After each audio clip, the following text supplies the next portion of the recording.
and then when auctions come around, we put that up and people bid on it and come and clean it out.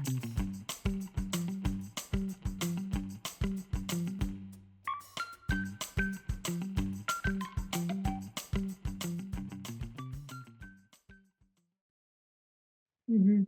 Okay, So got it. you have Okay. to Oh go gosh. resend them the Again. certified letter, redo the newspaper, redo. So what happens is after the live auction is over, um, my company, it's called Wonderland Management Services, comes in and pays $1 for every single unit that did not sell. So I bid that to the company.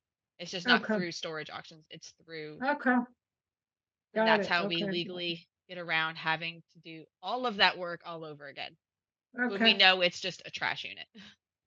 Yeah, exactly. That's another thing I was talking about too, is like we put like, did any trash units sell? Yes.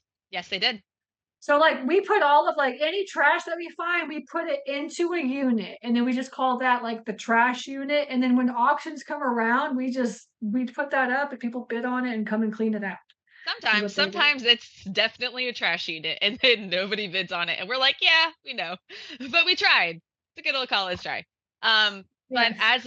as of now, like, cuz they're supposed to have 72 hours. So after they make a payment, so after today, they'll have 72 hours to clean it up because that ends on, I think, a Friday or a Saturday.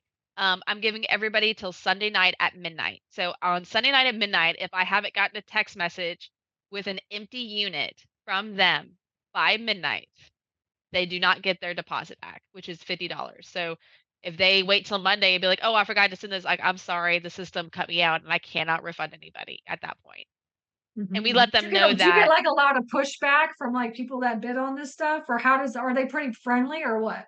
It's general knowledge whenever they buy an auction, like, they know the process. A lot of people at the beginning when we started using storage auctions, they were upset because they were used to showing up at the facility with cash, and, we don't do that. So they would have to go down to, like, get, like, a prepaid card and then call us back. But now they know because it's all over everything that we do, and that's why we have it so many places. They know that it's gonna be a card, and they know it's gonna be multiple charges, so they understand that that's the process at this point. Um, Mhm. but yeah, we get a lot of pushback on deposits, because we make the rule of it's $50 per unit. So we had somebody purchase 7 units in our Clarksville location, and he did not wanna pay $50 for 7 units for a deposit. So there was some pushback there. We ended up only like making him give us like 3 deposits, but it was still that was like cutting teeth trying to get that from him. So it's Mhm. gonna be your call on what you want to do and how much you're willing to bend on deposits. But Okay, we so used to do 25. Brenda's asking, so are you selling each unit as a single transaction? Yes. Yeah. So Yeah, if so go that person Mhm. that did 7 auctions, I had to charge him in storage. Here, I can show you. I opened storage and I went to the auction side where I still have to process some auctions. So each one of these, like I have 2 here. This is B9 and B13. If someone won both of those auctions, I would have to process B9 as a charge. I would have to process B13 as a charge.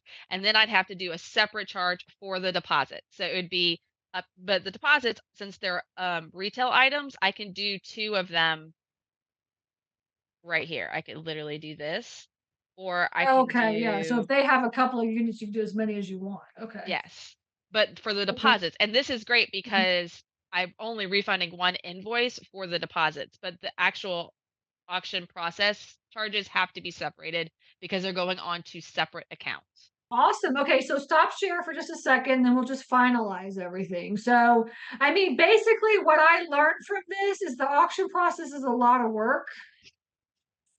Yeah. But it's And easy, like, once you get into it and you start doing it, it's all about copy, paste, copy, paste, copy. yeah, Okay, we're in this company, now we're in this yes. section, now we're in here.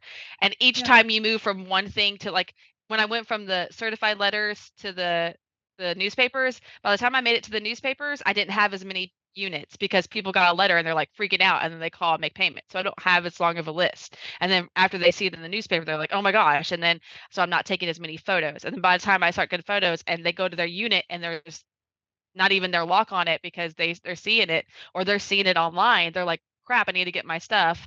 And then so by the time we get to the actual auction day, it's like a fourth of what the letters that I sent out. So it Yeah. just it trickles down. Hey everybody, this is Stacy here. Thank you so much for watching this video.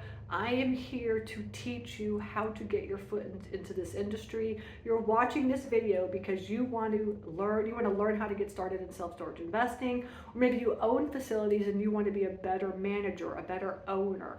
That is what I do, is I teach people how to do that. So please like this video and also subscribe, hit the subscribe button, because that's what YouTube wants. So in order for me to get out the word on how to get started in this industry, I really need your help. Again, I appreciate you listening to me, and I'm here to help you on this journey, and I will see you in the next video. Take care.